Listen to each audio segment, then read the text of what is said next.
We're going to talk movies now, and not just any movie. We were talking a very important movie. A new South African film premiered last night. Amy Ray Rispel, my producer, was there, and she's given me lots of notes. I was supposed to be there, but I was in the dog box, and she understood, and she let me off the hook. So we're going to talk to actor Sharlto Copley, who joins us in the studio about Boy Kills World. Welcome, Sharlto. Great to have you. Thanks for having me. Sharlto, I want to get into the meat of it, and I will get into the meat of it. But last week, I had an interview with somebody who shot a bit of a movie. I believe it's a 20-minute movie on an iPhone 13. And I'm reading today that it is said to be one of the most expensive films ever to shoot in South Africa. So clearly people are taking risks because they feel safe about those risks. And on the other hand, people are getting resourceful, getting their stories told with simple cell phones. Tell us about this very interesting and evolving industry.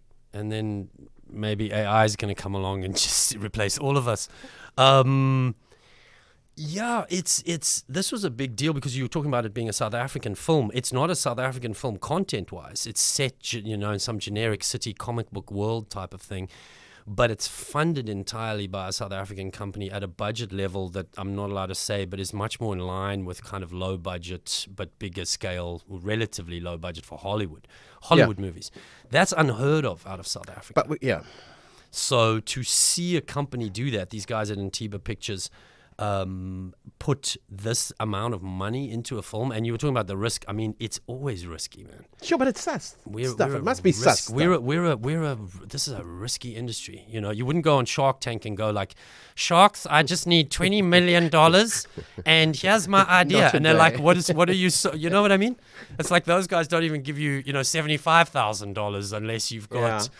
So, a market already in place or something, and something that they really believe they can sell. We're a risky business. Yeah, so they're taking the risk, and I believe it's a sus risk, and that means that there's still a lot of life in the industry.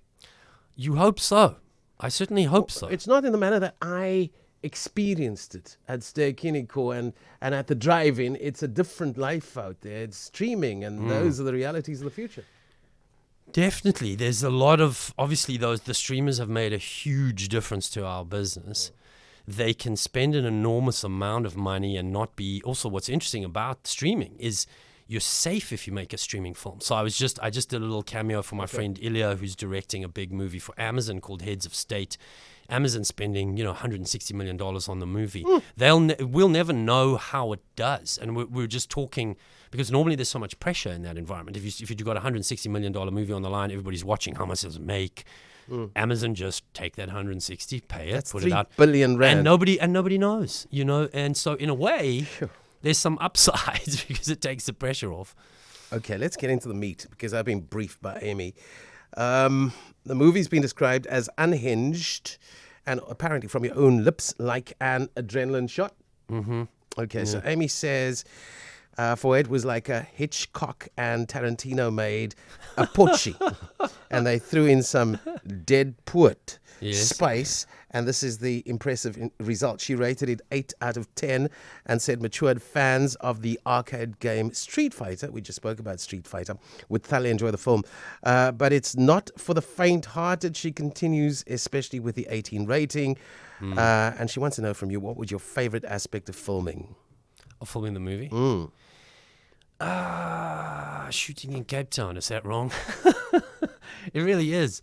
I love coming back here to shoot. There wasn't a particular thing, a particular scene or anything it's just to be here. And we have the most incredible crews here and just a vibe that I love. I just love coming home. Okay, she continues, you did some improv too, I believe. That's correct. I'm just wondering, you said earlier, throw in some dead poet. I think maybe that's a typo as dead pool. As a reference, because otherwise, what is a dead poet? They're all clapping at me. They're like, he just skipped over. Clarence just read it. It's like I thought I was vase. It's a little bit of this, a little bit of this, a little bit of dead poet. Okay, tell me what. I'm like, what is nou dead poet, meneer? Ek vra nou vir jou. I'm the idiot. Tell me what's a dead pool. Dead poets. So Deadpool, the movie Deadpool. I think. Okay, right. You know that one. Got it. Yeah, I'm just so anyway. What was the question again? Where were we before the You dead did some improv. The improving, Yeah. yes. That's my favorite type of acting. That's my favorite type of acting. is the improv stuff. I got to, and since District 9 where I improved everything, I guess I've kind of become the guy that they let loose more often. What does that mean? Do you just chuck the script when you feel like it? Not necessarily. You improv around the structure of the scene. So like I did recently, one of my favorite things I've ever done was Curb Your Enthusiasm. I don't know if you know that show. It's a total improv show. It's a big show for HBO, and I got to play a South African character there.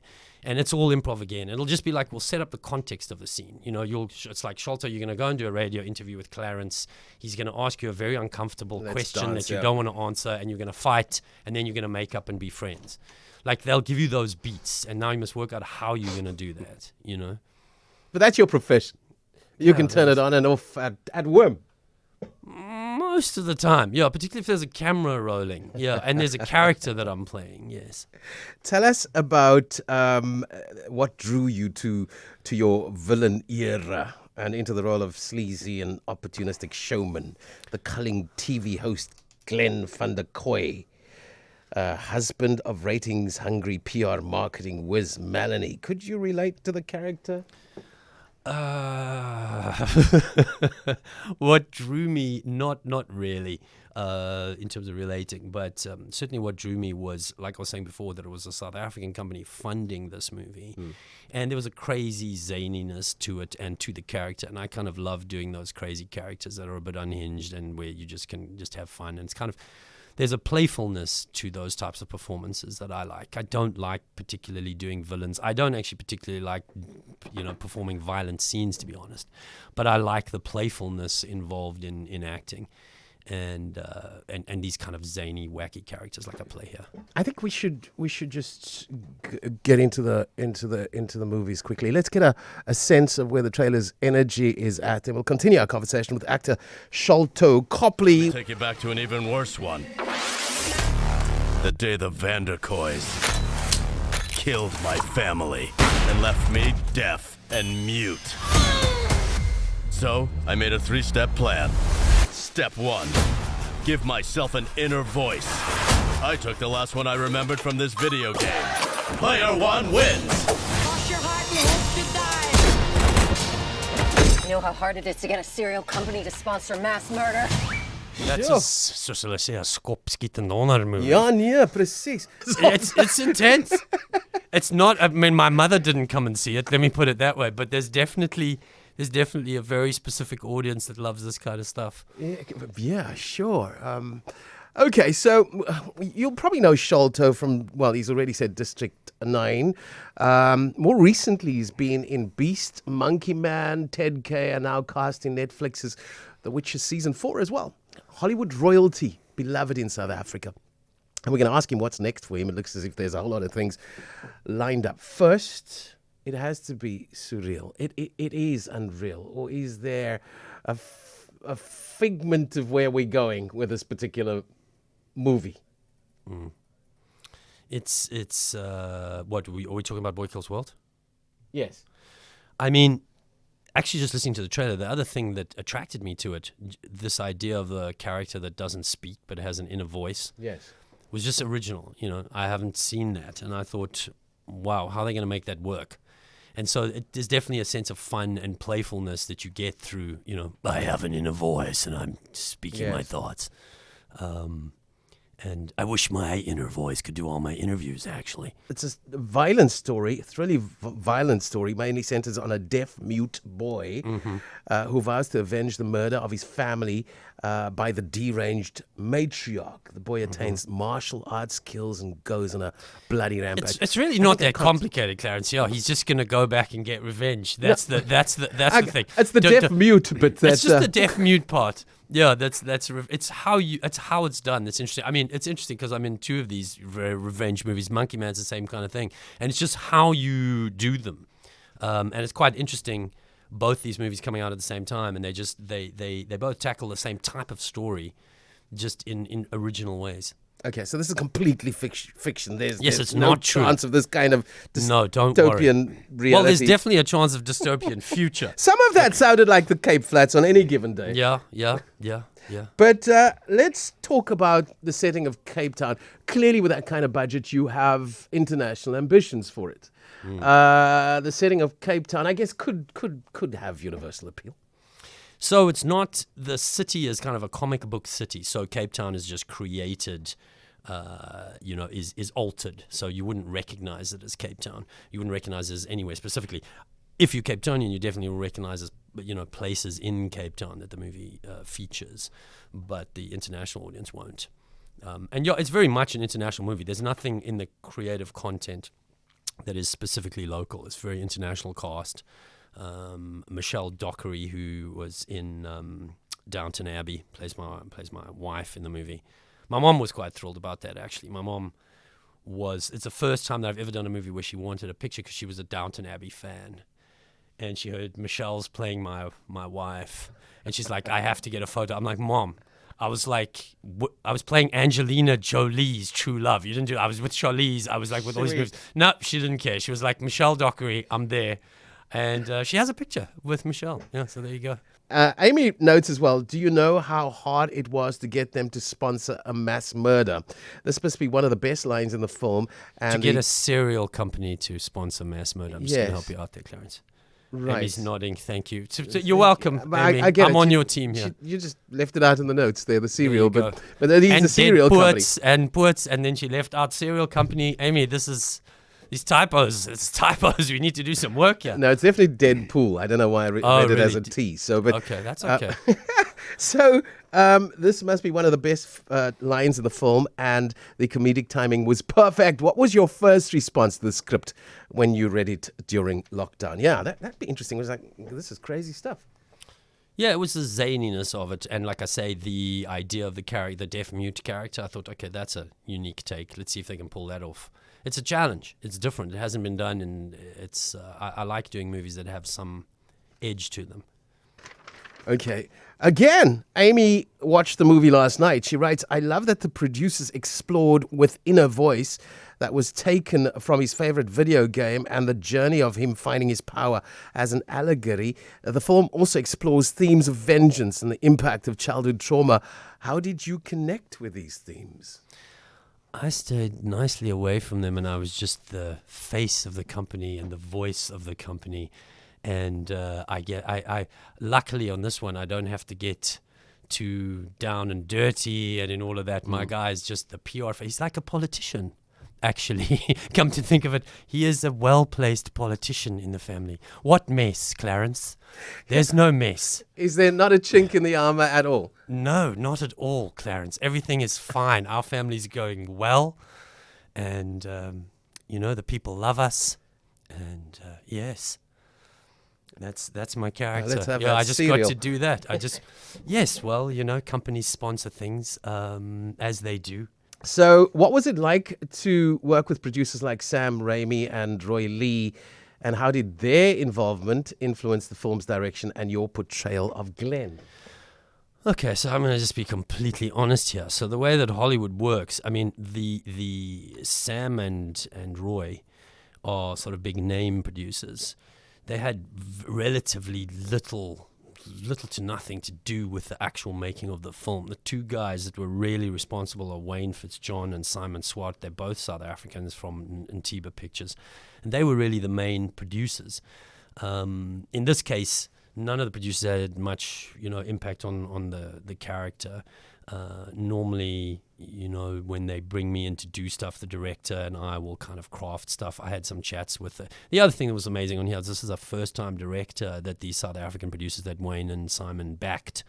And it's one of those frustrating things in our business to some degree, for example, that, it'll be all over the PR notes that, Sam Raimi and Roy Lee and whatever, but there's actually two South African guys that are doing all the work, killing themselves to get the movie done.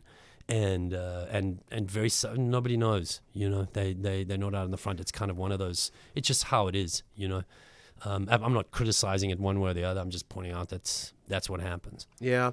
I'm trying to imagine the kind of friction, the tension between the producer and the director, the commercial imperatives versus the artistic direction. Does that play out? It often does on movies.